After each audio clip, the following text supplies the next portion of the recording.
Hey, what's up, y'all? Y'all good? I hope so. Okay, so I saw that I think that was the extended trailer for Love and Marriage Huntsville, and Tisha tells Destiny that she's either gonna have to stay in the middle or pick a side. That is not what Tisha wants. She wants Destiny to pick her side. She just told the lady in the other clip that she felt like she was picking a side, which was Nell's side, and she didn't want that to become a pattern. So no, she doesn't want Destiny to pick a side.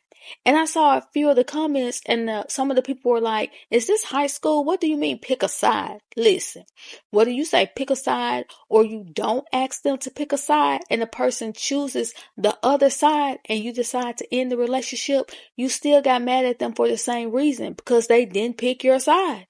Either way, it can come off childish. Now, in order for Destiny to be in the middle or be neutral, she has to stop carrying the bone. She can't be over there with Nell and be like, "Yeah, when I was with Tisha, she said this, that, and the other." And then when she's with Tisha, be like, "Oh, yeah, I forgot to tell you what Nell said." That's not being neutral. That's being messy. To be neutral would be to say, "Nell, when I'm with you, don't bring up Tisha. Don't talk about it. Don't ask about it, nothing." And she'll have to tell Tisha the same thing and let them know. If you bring up the other person anyway, I don't care if they have the flu and you just checking on them. I'm going to stop you and tell you, then I say, don't bring them up. And if you can't handle that, I can't talk to neither one of you. Look, you don't like Nell don't care for you, so there's no reason for y'all to have the other person's name in your mouth, period. So, like, don't bring it over here. Sort of like the way Maria's doing on Bell Collector when it comes to Letitia and Latrice. She's staying out of it. Marie says that's not her battle. And sometimes it's good to stay out of it, especially if you're cool, with both people, because sometimes stepping in can make things worse.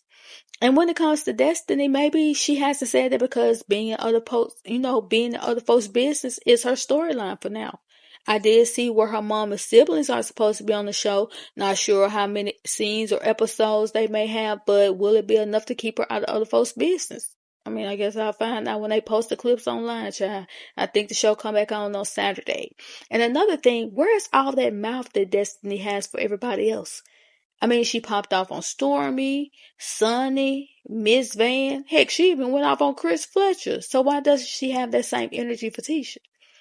And back to Tisha. Like I said, she doesn't want Destiny to stay in the middle or pick a side. Because if she picks Nell's side, Tisha is going to put her in that box that she says she labeled Don't Trust That 304. So yeah. But then we have Ken and Trish.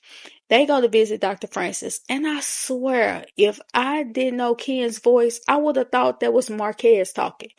Because Marquez also said that Trish is up and down every day when it comes to her attitude and her emotions. And he said that she was a compulsive liar. So what changed? How did they get here? Or were they always there and we're just, they were just playing it up for the cameras and social media, trying to be this just so in love, involved couple or whatever. Like, I personally don't think that Trish ever saw for Ken like that. But hey, it is what it is. And I know I saw a few people saying that they're no longer together, and maybe that's for the best, but I don't know. But hey, get down in the comments and let me know your thoughts about Tisha and Destiny as well as Ken and Trish, even if you're not watching the show. Like, some of the stuff they're going through, you're experiencing in real life. Most people are experiencing in real life, so hey. How do you feel about somebody telling you to pick a side? And how do you feel about somebody at 1 minute he hollering about how good y'all relationship is, how he's stepping in this, that, and the other, and now he's sitting over there with the therapist talking about you're a compulsive liar and your emotions be up and down. Get down in the comments, let me know, and I'll talk to y'all later.